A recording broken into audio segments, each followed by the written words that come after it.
What's up, Fragrance Connoisseurs? Welcome to the show, The Fragrance Connoisseurs. I'm your host, Charm City, and today we're going to talk about some transition fragrances.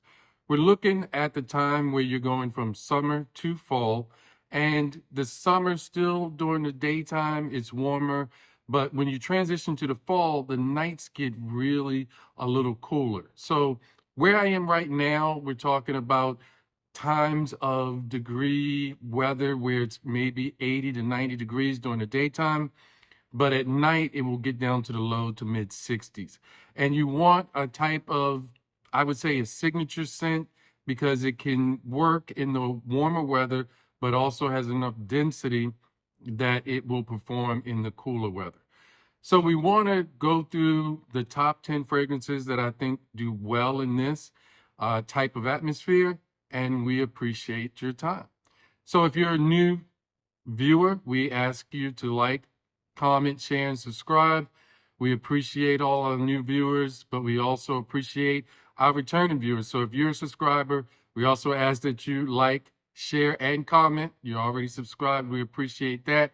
We love all the love and support that we get, and we appreciate that time. Our channel is working to do a lot from giving you a diverse lineup from niche to designer to even inspirations and clones, and we go through all of it. I also try to give you a diverse viewpoint where I don't just bring the same different fragrances over and over again in each video. So if you like that type of content, we ask that you like, share, comment, and subscribe. We just thank you for that. And also, we wanted to make sure that you look at our community tab. We do a scent of the day every day. And again, I try to give you a good variety in that. We're also on Instagram, but same thing, doing a scent of the day. And my Instagram is on the channel page. So sit back, stay tuned for station identification as we go to the top fragrances that transition from the summer to the fall.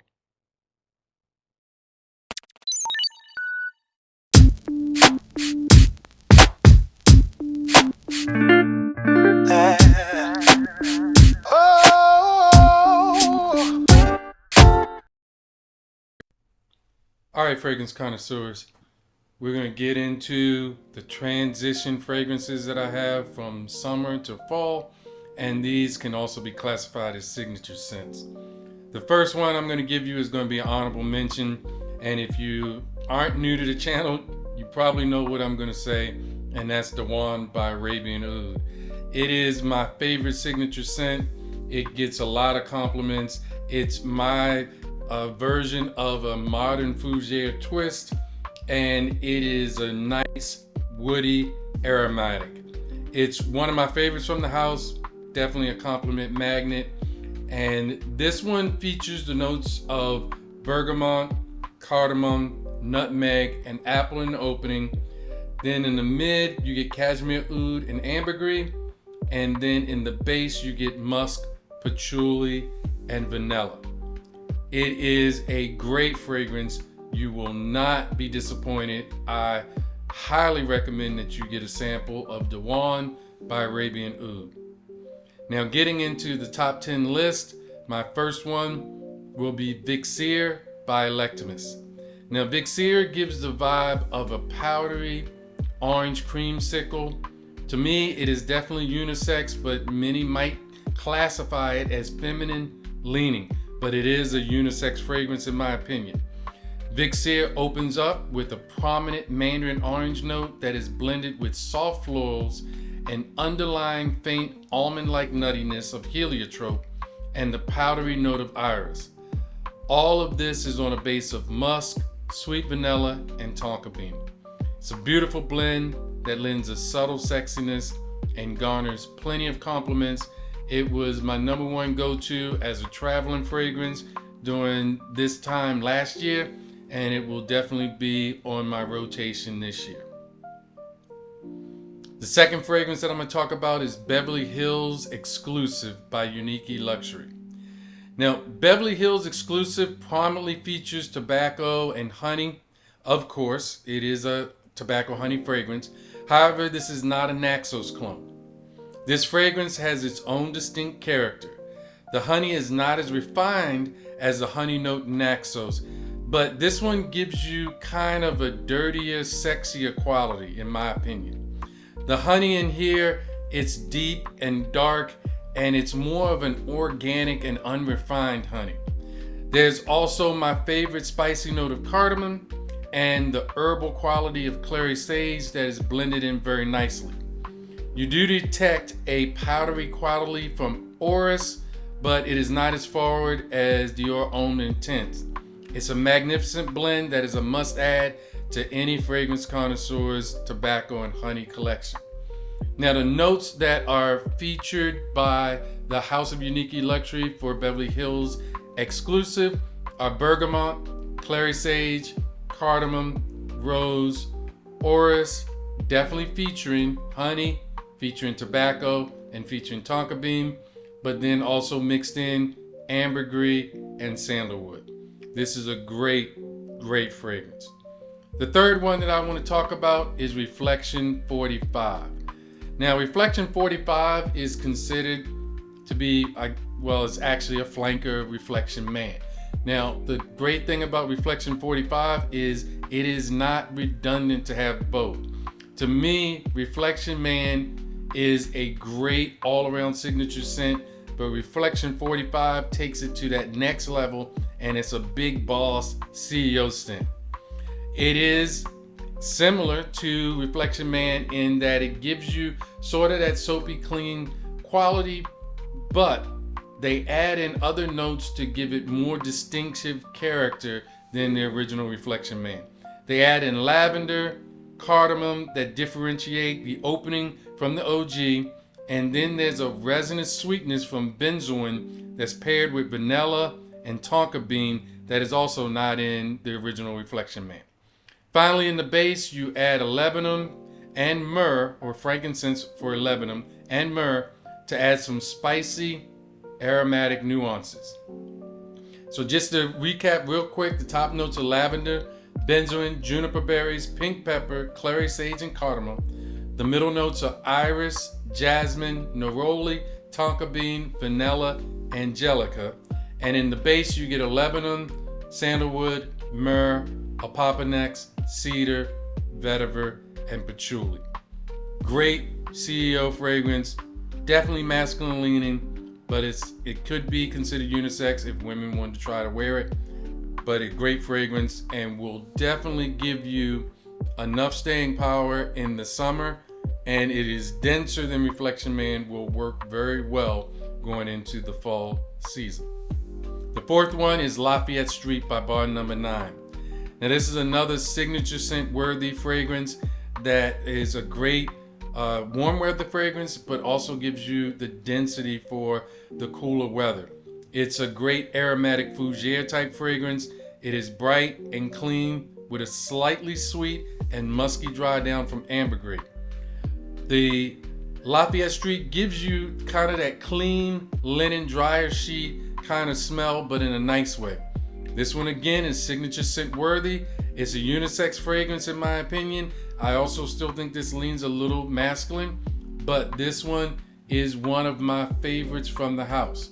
When you get into the notes, the top notes are bergamot, flowers, coriander. The heart notes or the mid notes are apple, ambroxan, and vanilla. And then you have in the base, tonka bean, ambergris, and woody notes. Great fragrance, something that you can definitely pull off in the warmer weather and into the cooler weather. You can wear it during the daytime, even at night.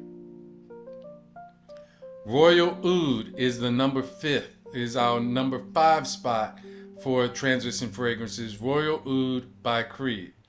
Now, I really like Royal Oud and this fougere style fragrancing and the woody profile that it has.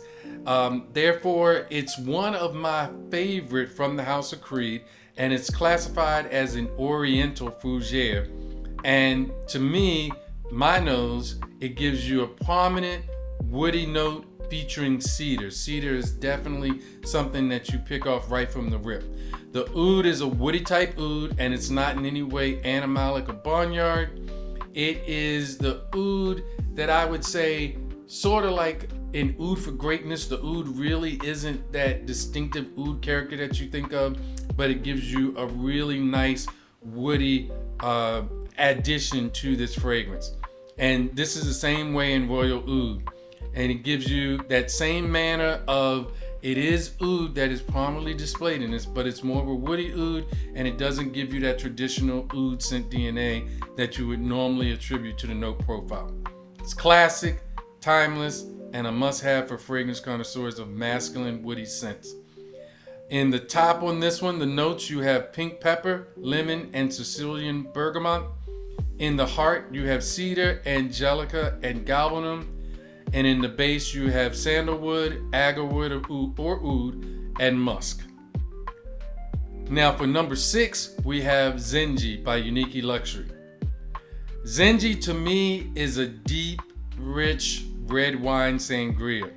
I love this scent profile, and the projection and the longevity in this fragrance is massive. Most Unique Luxury fragrances are solid performers, and this is a unique fragrance that is great for the warm weather, but it has a rich, deep, and complex scent profile that can be worn in the fall and the winter as well. It has a pronounced citrus opening that's balanced with a deep, rich red wine and brightened by pink pepper. As the dry down occurs, the sweet vanilla and amber are accentuated with vetiver and cedar. Finally, patchouli gives the sangria a dark and earthy texture. It's a must-try fragrance. The notes you have in this are bergamot, grapefruit, red wine, patchouli, amber, vetiver, frankincense, pink pepper, vanilla, and cedar. Number 7, we have Chez by Bond Number 9. This one is a modern fougere, and it's a twist to me, in my opinion, on that green iris tweed signature scent DNA. This is a nice green scent, pure and simple. The green accord is blended well with the citruses and the woods, and it's one of my favorite green DNAs. I like it. It's a little more modern than green iris tweed, and it really works well in the warmer weather, but that DNA really transitions over into the cooler weather for cooler nights. The notes that I have that stand out in this one are citruses, grass, sandalwood, green notes, violet leaf, tea, vetiver, and cedar. Number 8, we have Comandante by Xerjoff. So Comandante is a better blended, more mature version of Le Male by Jean-Paul Gaultier, in my opinion. The notes don't line up exactly, but it is in the same neighborhood.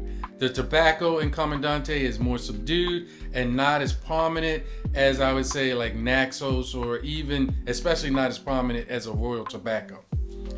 When I first got this, I was expecting the tobacco to be a more prominent tobacco note, and I blind bought this. And at first I was kind of disappointed, but does this get compliments from women? It really does. Just like, of course, JPG does. This one has great compliment magnetism and factors, but it also has great longevity, and it lasts 10 plus hours on the skin with great projection for the first 3. It's from the Join the Club line, so they really don't give you all the notes, but here are some things that Fragrantica picked up: was fruity notes, tobacco, floral notes, honey, vanilla, cedar, leather, spicy notes, patchouli, and labdanum. Now, just note, even though you see all these notes that are listed, look at this as a more mature, niche version of JPG. It is going to be toned down. It's not going to be as loud, but it definitely, loud meaning that synthetic nature that JPG gives, but it's going to be more natural, but it's going to perform really well. Number 9, we have Persephone's Patchouli. Now, Persephone's Patchouli by Electimuss. It opens up with a rich fruit note of plum and pomegranate. Cardamom, which is one of my favorite spices, is also prominent in the opening, but it has this earthy patchouli note, but it's blended well with Bulgarian rose and Egyptian jasmine. It is a very good blend, and no one note takes over the fragrance. This fragrance also has a slightly sweet and woody base from honey, sandalwood, and cedar. Finally, the patchouli is accentuated with a musky ambergris accord, and it's a wonderful fragrance from a master perfumer, Christian Parvizano. The notes that I will talk about are on the top, you get plum, pomegranate, and cardamom. In the heart, you get patchouli, Bulgarian rose, and Egyptian jasmine. And in the base, you get honey, ambergris, sandalwood, and cedar. The number 10 fragrance I'm going to talk about, and one of my favorite for the transition from the summer to the fall, is Sol Batik by Moresque. Now, Sol Batik is an aromatic amber fragrance that I think is perfect for this time of year. It arguably could be a signature scent because it is an airy amber fragrance and not a dense, thick, and rich amber like Grand Soir. It's a transition that is great for the fall, and it starts off with that top note of cardamom, and it brings a light spiciness from that cardamom, which I love, and then it blends it well with the brightness of pink pepper, along with bergamot that you get immediately in the opening. Incense gives a nice background smoky flair, but it's not overly smoky, but it mixes in well with a green rose kind of note via geranium. All of this is accentuated by an amber base that is sweetened with vanilla and a chocolate-like patchouli. It's a unique amber fragrance that is light enough to wear on summer nights, but dense enough for the fall and winter. Sol Batik is worth getting your nose on. Again, we're talking top notes, cardamom and bergamot. In the heart, you have incense, geranium, and pink pepper. And then in the base, you have vanilla, amber, and patchouli. Now, those are my top 10, but I'm going to add in one that I think is really nice as well, just as an extra honorable mention, and that is Lyric Man by Amouage. Lyric Man is one of the first rose-centric fragrances that I liked, and it helped to start my journey into rose fragrances. This is a manly rose. This is a spicy, aromatic fragrance that brings rose to the center stage. It is definitely masculine leaning, and Lyric Man has a rose scent that seems to be greener and not a budding full bloom type rose. The rose is accentuated with a bright citrus blend of lime and bergamot. Lyric has a soapy clean nature, but there's also, it comes from the orange blossom, which is another term for neroli, and that gives it that soapy cleanness that it works well in the warm weather, but the rose and the dry down of this, which is a clean, musky, and incense base that features the woodiness of pine and sandalwood, are deep enough and dense enough for the cooler weather. This is an exquisite fragrance, and I at first left it out, but it came back to my mind, so I wanted to put it in. And just to let you know that this is a great fragrance for transition from the summertime to the fall. On the top, again, I've talked about some of it, but on the top notes are lime and bergamot. In the heart, you got rose, angelica, ginger, orange blossom, saffron, nutmeg, and galbanum. And then in the base, you have musk, incense, pine tree, sandalwood, and vanilla. So there you have it. You got 10 great fragrances that you can wear from summer to fall. And you got 2 honorable mentions, Diwan and Lyric Man. Hope you enjoyed the video. Take care. God bless.